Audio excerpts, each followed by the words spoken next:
Hello friends, welcome to our channel. Friends, आज हम देखेंगे सुप्रीम कोर्ट का अहम फैसला। हिंदू विवाह अधिनियम के तहत शादी अमान्य होने पर भी मिल सकता है गुजारा भत्ता यानी कि मेंटेनेंस। इसके बारे में जानेंगे हम।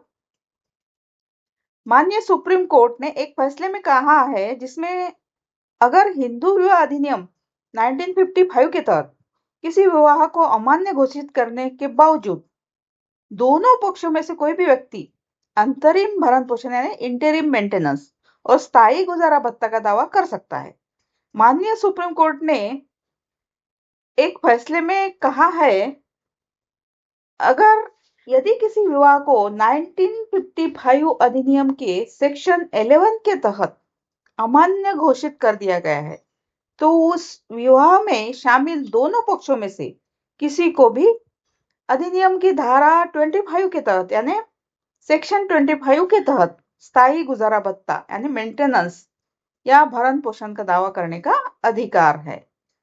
अब कोर्ट ने यह भी कहा कि यह हमेशा मामले के तथ्यों और पक्षों के आचरण पर निर्भर करेगा कि स्थायी गुजारा भत्ता दिया जा सकता है या नहीं।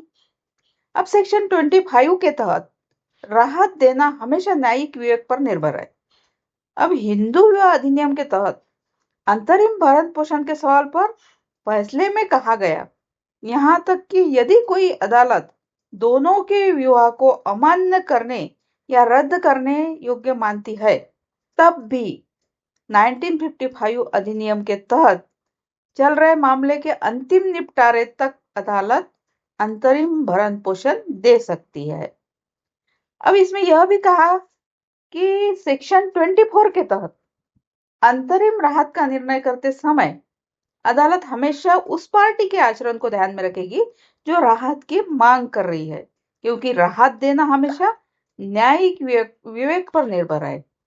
अब माननीय सुप्रीम कोर्ट ने अवैध पत्नी जैसे शब्दों को इस्तेमाल पर आपत्ति जताते हुए कहा, किसी विवाह को शून्य घोषित किए जाने पर पत्नी को अवैध करना बहुत अनुचित है। इससे संबंधित महिला की गरिमा पर असर पड़ता है। So, thank you.